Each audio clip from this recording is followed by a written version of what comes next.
I think it's kind of funny how life just kind of plays itself sometimes. Sometimes you just get all this bad stuff, and out of nowhere, all the good stuff just starts showing up. Who knew? I mean, I honestly didn't think anything would happen this past weekend, but you know, apparently we got a new Kingdom Hearts 4 trailer, which I already looked at, so this is not gonna be a reaction video. However, I do want to talk about Kingdom Hearts in general, as I am a huge fan of Kingdom Hearts. I loved Kingdom Hearts since, well, okay, I have a complicated story with Kingdom Hearts. First of all, I did play this when I was a kid. I wouldn't say I didn't enjoy it, I just didn't own it, so I never understood the purpose, I never understood what the hell. All I knew is that it had Disney characters and I really liked it for that. But it didn't grow on me, even though so many people liked and loved Kingdom Hearts with so much passion, and I just never got it until the remix versions. Once the remix versions came out, you know, with remix 1.1 and 2 or 1.5, 2.5, whatever they were called, and then the rest, you know, from just there on, I've enjoyed Kingdom Hearts. I finally understood why people were into them. This was a while back. Obviously, this is back when they actually kind of like release, is when I actually started playing them and really getting into them. But that's when I loved them. I loved them during the final mix versions, and I just could not believe that I missed out for so long, for so many years, right? I missed out on Kingdom Hearts for so many years. And then I started playing the mobile games too. You know, like the chain ones, which explains like the Keyblade War or how it started and all of this other crazy stuff. But there is something that listen, I did not like, what was it called? Dream Drop Distance? I wouldn't say I didn't dislike it. It was just that the whole like monsters, Pokemon kind of part, I think it was really cool. I think the overall story was all right. But I did not like the fact that there's story characters in the game that you actually don't get to use. Now I get it. Some of these were limitations because some of these games weren't actually in consoles. They were more like in handheld platforms. Same thing as the 74 days over 2 days, or 200 and something days over 2 days, something like that. That one was an actual game that never released on consoles. That was a game that was released on a portable device, on a portable handheld, like the DS or something. I don't even know. It was released on something like small.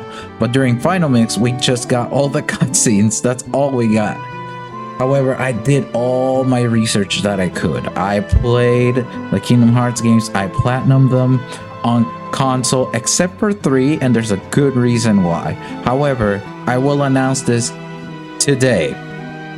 Because of Kingdom Hearts happening, you know, next year, one of the things I want to do this year is I actually want to go through all Kingdom Hearts games on PC on Steam, because I don't believe in Sony right now. But I don't really want to talk about that and sour the mood too much. So I am going to play them and platinum them all on PC on Steam. So wish me luck. I'll be making videos on that and tell you guys how I, enjoyed it, or if I didn't. Either way.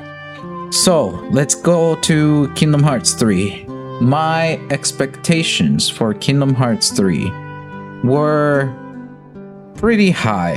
I was very excited because of the hype of Kingdom Hearts finally being back after so many years of it being gone.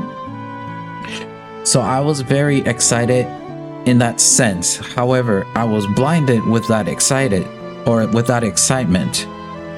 It blinded me to see and think about Kingdom Hearts lore and Kingdom Hearts story within the trailers. So I failed to see the pattern until it was too late. By too late, I mean I played it.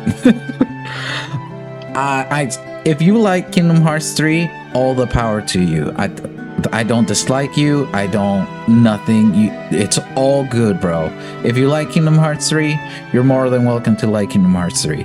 I love the story and lore of Kingdom Hearts because it's complicated. You must understand that that's its thing. That is the gimmick of Kingdom Hearts in the first place. You try explaining one thing, and that one thing you end up talking about 15 other topics.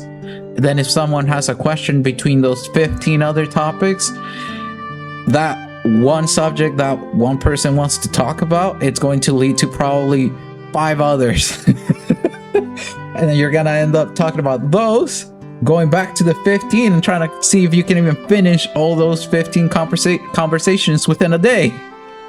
It's a lot. It's a very, very complicated story. It's everywhere, but it all makes sense as you play them. I mean, I guess I'm talking to Kingdom Hearts fans, so I'm sure they don't need to explain, or they don't need an explanation of that.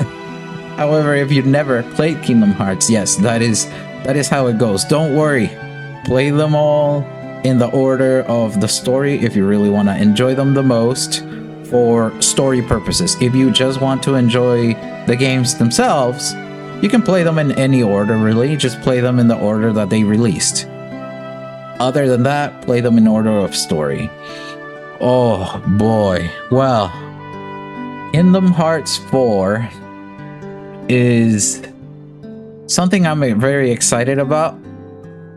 And I can clearly say that it's not just the hype of it being back. Actually, when I watched the first minute version of it, or the 1 minute version of it the day before that, when it released, I didn't know anything. I was glad that Kingdom Hearts was back, but I wouldn't say I was exactly excited to lose my mind.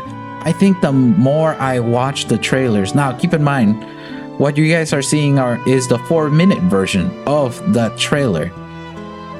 And in that trailer, I actually watched it back a lot of times by now, that in my head, it's actually starting to click that I'm actually more excited for this game than I think I am of Kingdom Hearts 3 from story lore purposes. Why? Well, let's go back to Kingdom Hearts 3 and what Kingdom Hearts did wrong for me, or Kingdom Hearts 3 did wrong for me. First of all, I think the story was a little messy. It felt so detached from from each other. It felt like we're either doing Kingdom Hearts stuff or we're either doing Disney stuff. I really liked Kingdom Hearts when they perfectly mixed Kingdom Hearts lore stuff, even when we were doing the Disney worlds, or when we were in the Disney worlds. They made those worlds feel alive with the Disney characters, but they're like part of the world of Kingdom Hearts in a way. Instead, in Kingdom Hearts 3, I felt like I was mostly playing an advertisement for Disney movies, not a Kingdom Hearts game.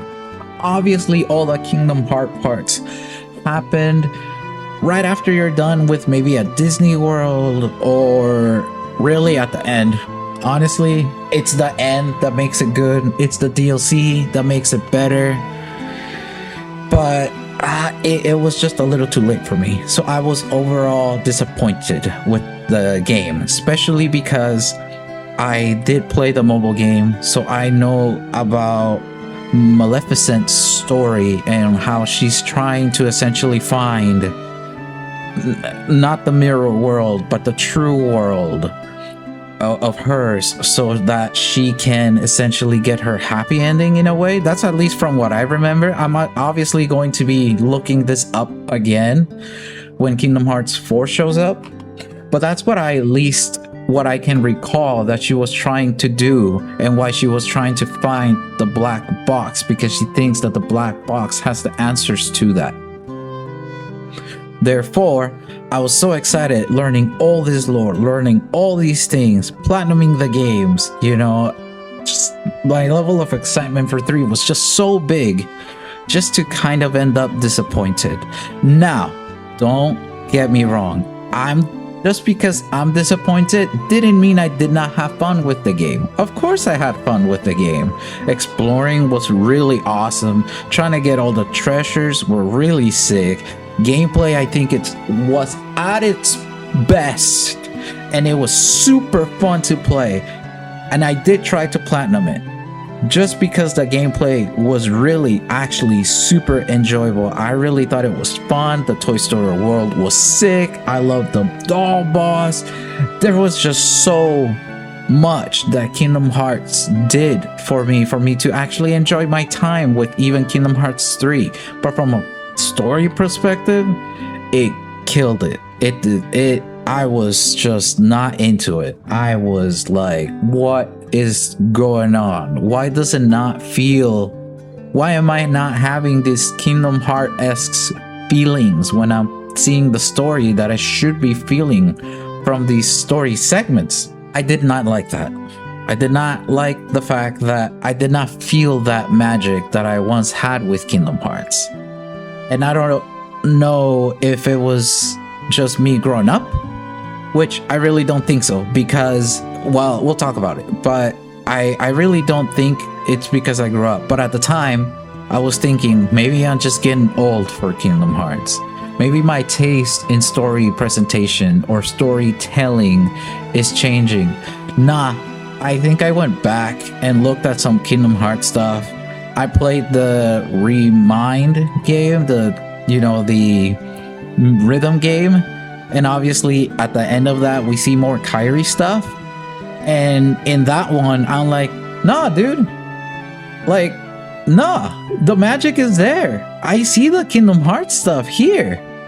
I was just not feeling it on 3, all the way until the end, basically. And I'm just hoping that 3 was kind of a setup. Don't get me wrong. There is some levels I did not enjoy. I hated the Frozen level. I'm gonna be honest, I did not like the Frozen level at all. Again, I felt like every world just felt like they were an advertisement for their movies, even if some of those worlds were really fun to be at. Toy Story was one of the fun ones to be at, and Pirates of the Caribbean. I love Monsters Inc. Don't get me wrong, I really like Monsters Inc. as a movie, but I wouldn't exactly say that that world was hidden for me.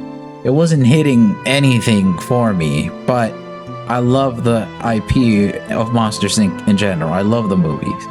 But Toy Story was definitely very well crafted in terms of exploration and just the overall world, right?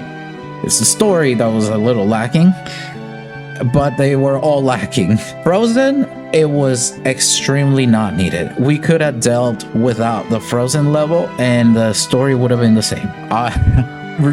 Dude, that map, you literally go up so that you get taken down so that you go up again. What is that? When I finished that game, I talked to my friends and I told him, it wasn't just him, it was them. There was multiple friends that I was talking to. And I told my friends strictly that I felt like maybe Disney was kind of getting in the way of Kingdom Hearts 3. Like, it didn't feel like Square Enix was developing everything. It felt like Disney got themselves involved in it instead of how it used to feel. And I did not like that. I'll be honest, I did not like that for a game that we waited so long for, just to kind of feel underutilized and just underdeveloped in the story aspect. Felt bad. But that's why I told them it just felt like it got too Disney-fied. It felt too involved. It didn't feel the right mix, as how I explained it earlier. It just didn't feel like Kingdom Hearts was Kingdom Hearts. It felt like at some points it was just Disney, and at some points it was just Kingdom Hearts. I did not like that. I won't lie, I did not like that. So you must understand where I was at that time. I was very sad. I was very disappointed. I wanted to enjoy Kingdom Hearts 3 more, but I just couldn't. And because of that, I did not end up platinuming Kingdom Hearts 3 on PlayStation.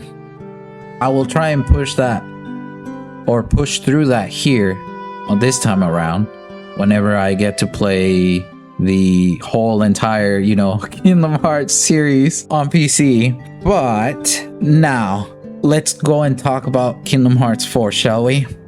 So now that you guys know where I stand with Kingdom Hearts 3 and just Kingdom Hearts in general, I'm very nervous. I'm very, very nervous, but I cannot help to be just a little happy and hopeful, because within this, now this is just a theory, all right? This is just a bit of a theory. I don't usually do this theory kind of things because I'm not so huge on story like that. I just kind of follow it through.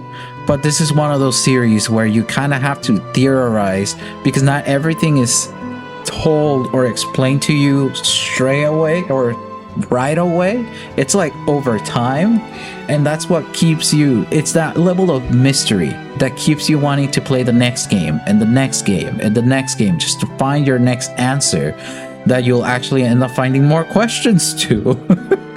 It's the charm of Kingdom Hearts. That's what Kingdom Hearts is. So with Kingdom Hearts 4 trailer announced, we noticed that for one, we have the Coco world. I like this movie, by the way. I think Coco is a really, really good movie. And it makes sense. This is going to be, for one, our Halloween Town. There's no way it isn't. If we get Halloween Town and we get Coco, Game of the Year. I'm sorry, just Game of the Year. I love Halloween Town. I just like the Nightmare Before Christmas way too much, but I really don't think that's it. I really think that Coco is going to be the only, you know, dead Halloweenish looking area kind of thing. I'm pretty sure that's the only one that's gonna be there. No way we're gonna get Nightmare Before Christmas on it as well. That's too crazy. But it makes sense why we could, because one of them is like purgatory, the other ones you're actually dead, sorta. So let's talk. First of all, from where Kingdom Hearts 3 left, from what I remember, Sora, quote unquote, died. He technically got isekai'd onto another world, but to everyone else, he died.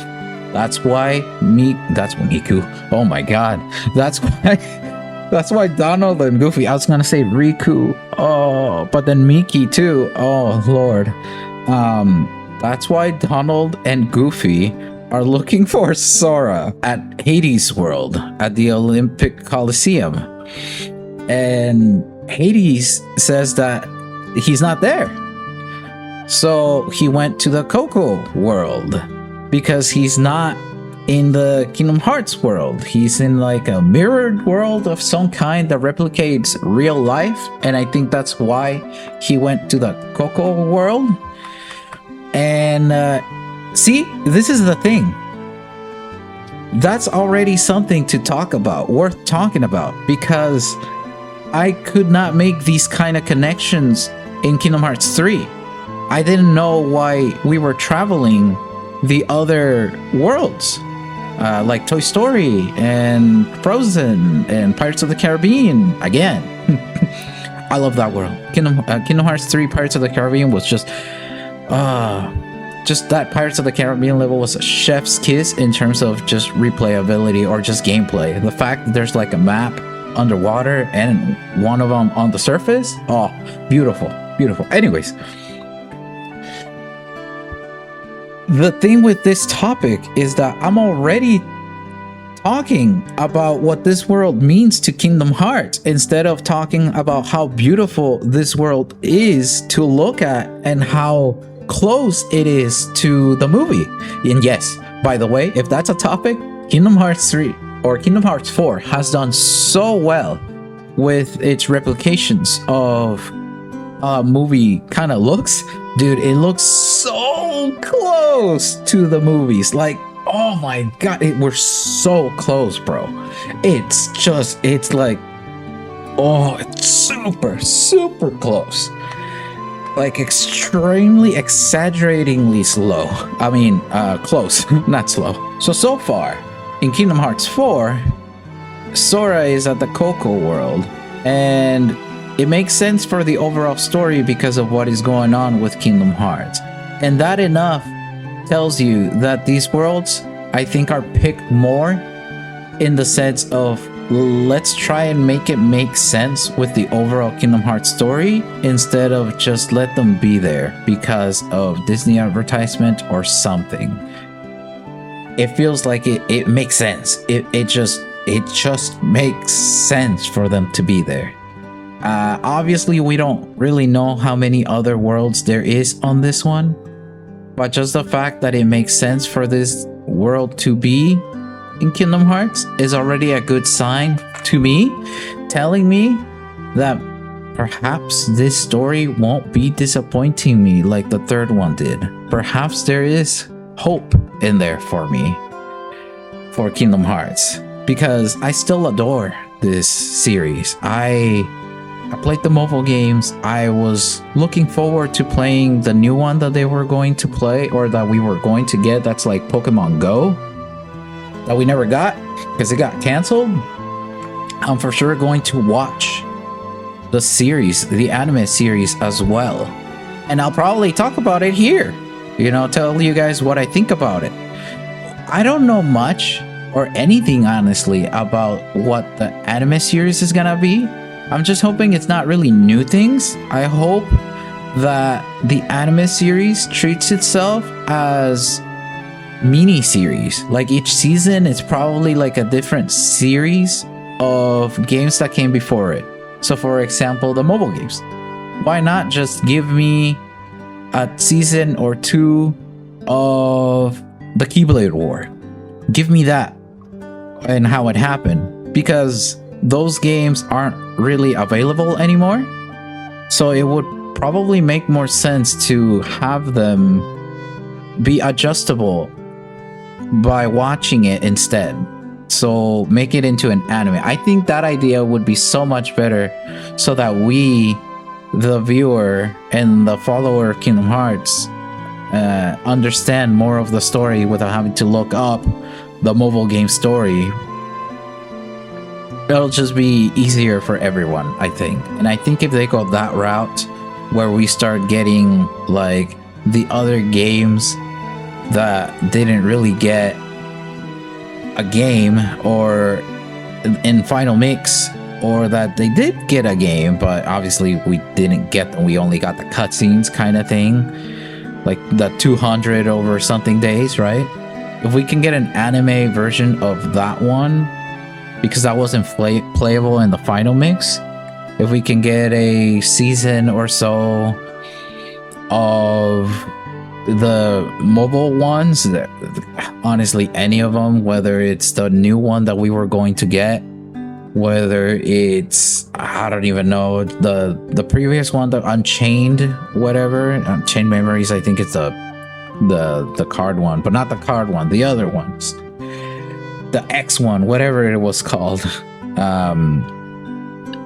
that one. If we can get all of these other stuff in a digestible format, digestible, I think that is a word, by having it and turning them into an anime series, not full on milked, right? I don't want that thing to be milked dry to death. I just want it to be like one-off things, like one season is X and maybe that whole story's done, right? And then the next season it's like a different game and stuff like that.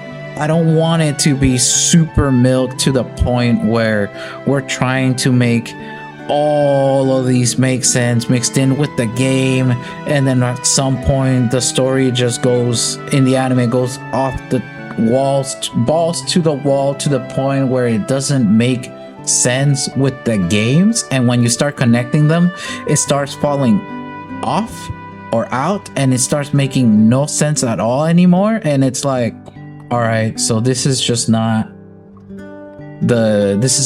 Kingdom Hearts. This is probably something else.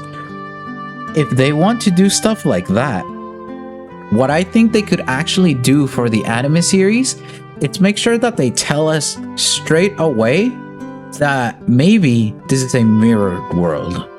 Because in mirrored worlds, things sometimes don't happen the way they should. They will always kind of, actually, from what I understand, mirror worlds will always happen the way that they are meant to happen. The only way to change a mirror world, it's by actually changing the real one. Once you change the real one, all the mirror ones will copy what the real one does. So I don't know. I honestly don't know. Maybe it's a multi-universe thing, which is not a subject that which is a subject that Kingdom Hearts is familiar with anyways. So we shall see. There's a lot of things. I don't know how to really feel about it right now, but there's a lot of things that can happen with that. So yeah, I mean, there's not much to go by when it comes to Kingdom Hearts 4 trailer besides just me being excited about the fact that I can actually connect the dots between why this world is here and why Sora is there. Like, there's actually a purpose, and I love that because that's what I loved about Kingdom Hearts. You visit all these worlds for a reason. There's like some kind of mystery to why you're visiting them instead of be feeling like a freaking advertisement. I'm sorry. It's just, I really did not like 3 like that. I wish I could like it more, but I just don't. I just don't. Now, granted, if you play Kingdom Hearts 3 now, I think even from a gameplay standpoint, it will probably feel better because of all the changes, all the fixes, the options that they give you so that you can play it without summons. Because let's face it, if you were playing Kingdom Hearts 3 day one like I was, that ship summon thing was overpowered. It killed all the joy out of any of the boss fights. It literally just destroyed the whole game for me. Oh man. Anyways, I don't want to be too much on that. I don't want to feel like I'm hating on Kingdom Hearts overall, because I don't. I actually love it. It's just that's the thing. It's because I love this series so much that things like this will bother me. I love this game and this series to death, just like I love Metal Gear Solid series.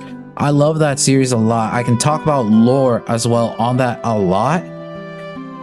And it is because of reasons that when you love something too much, you could end up not liking some things. And I think that's perfectly normal. That's being, that's what I like to call like, an actual reviewer or someone that's passionate about something.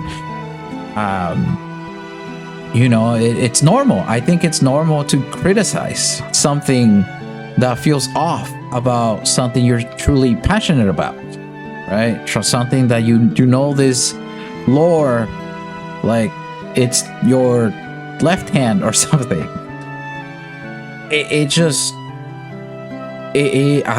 I don't know. It just makes sense for this world to be here, and I really like the fact that I'm more excited now about it than I was before. There is some other things that I want to talk about, actually.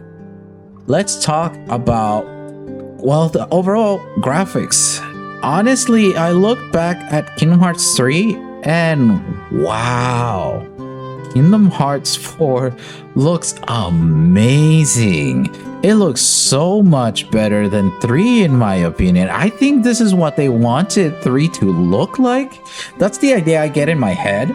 That's what they wanted 3 to look like. Because when you say realistic, let's go and take this stuff on the more realistic side. I thought I was not gonna like it. I thought it was gonna look something not like this. This still feels like Kingdom Hearts. This actually feels more like the opening cutscenes that you get in the Final Mixed. It feels like that level of realism. Then something like realistic like Tron or Jurassic Park, where they're like real people.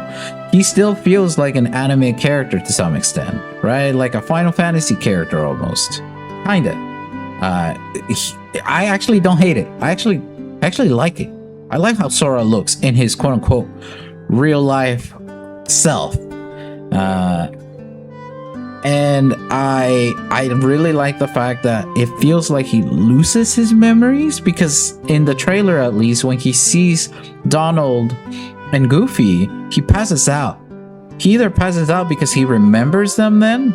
So yeah, it just feels like he lost all his memories. So now everyone's trying to find him.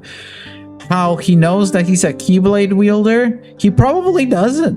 I'm gonna be honest, he's probably like a Roxas thing where he can wield the blade, but he doesn't know why he has it.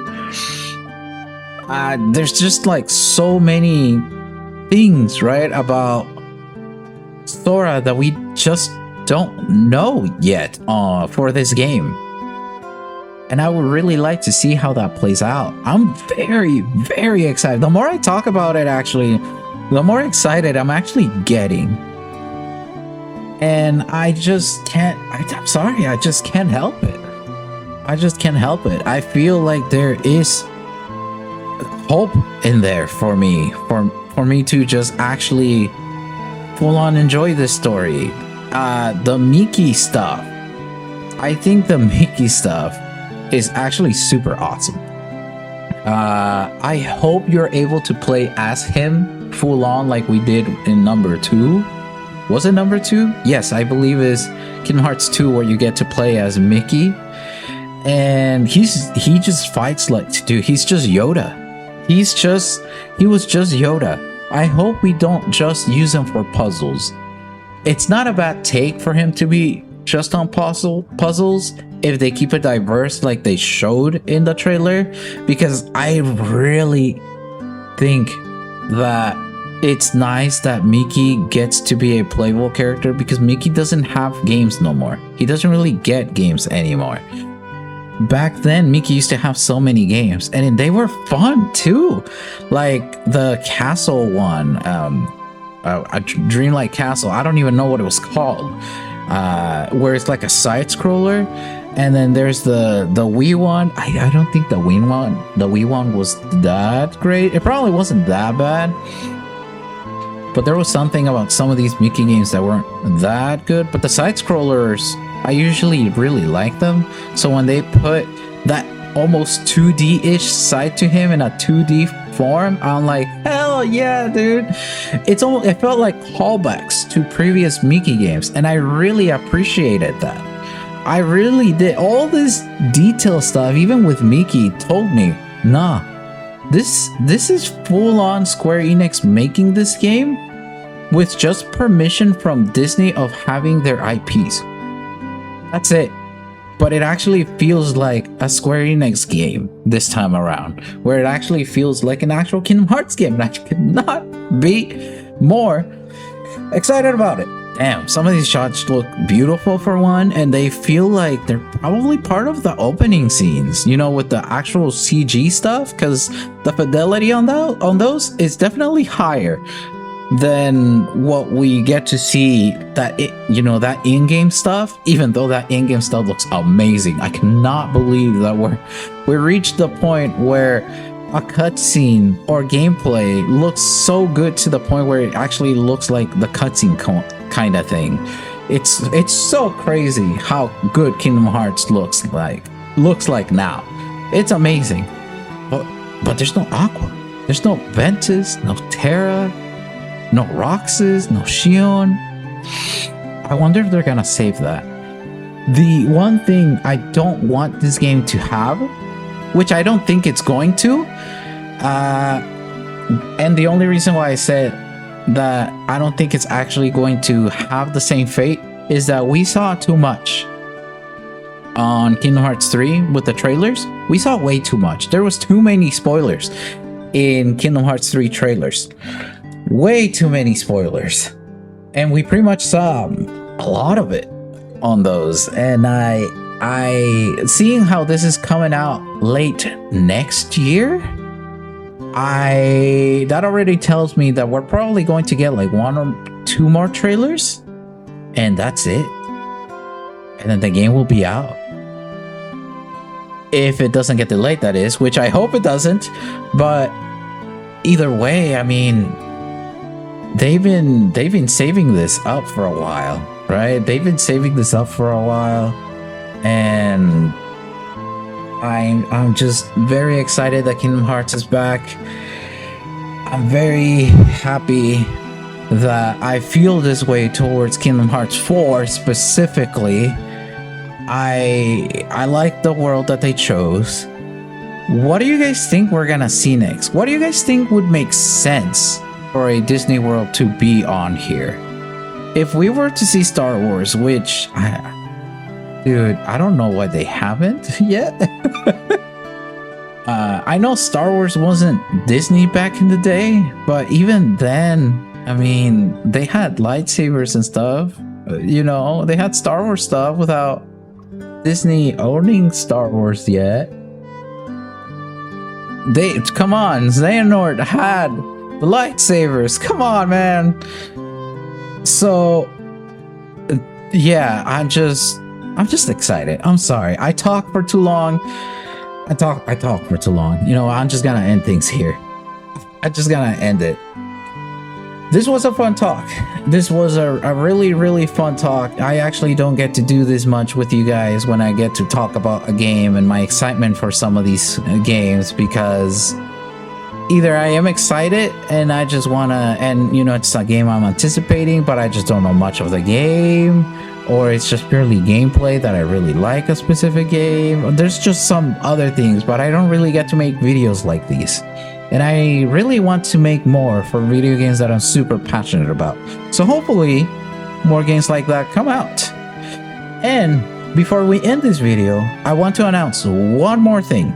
Today, the state of, actually it is today for you guys. Today, the State of Play Phantom Blade Zero stream is gonna happen. And that is definitely one of the games that I'm super excited about. I think that's going to be my game of the year for this year. If not, then it's gonna go to Pragmata or something else. I honestly don't know. There was some really good games this year, but Phantom Blade Zero is gonna be my GOAT, man. That one's gonna be my game of the year for sure. I not that I really care about game of the year stuff. It literally could be something small, like some, I don't know, some off-brand rated 18 game. It literally could be game of the year for me. Who cares? I don't care. But I'm just saying that because of my level of excitement for it, to the point where it's just my thing. I love Metal Gear Rising. I love Metal Gear series. I love action games like Devil May Cry, Bayonetta, Astral Chain, just action platinum games, which, by the way, yes, I am looking forward to the freaking Teenage Mutant Ninja Turtles one that Platinum Games is making. There's definitely good news to be had with that, but I don't want to go into that now. This video is already as long as it is, and I don't want to make it any longer. So if you would like to join me for the Phantom Blade Zero, I will be live. I will be live today. There should already be a link, or not a link, but there should already be an upcoming video thing or live stream on my channel if you want to, you know, check that out. If you guys enjoyed this video, please make sure to like, comment, and subscribe. I also have a Patreon if you guys want to support me and the channel directly. With that said, thank you guys for being here. Thank you for watching, and I'll see you guys in the next one. Have a great day, everybody. Bye-bye.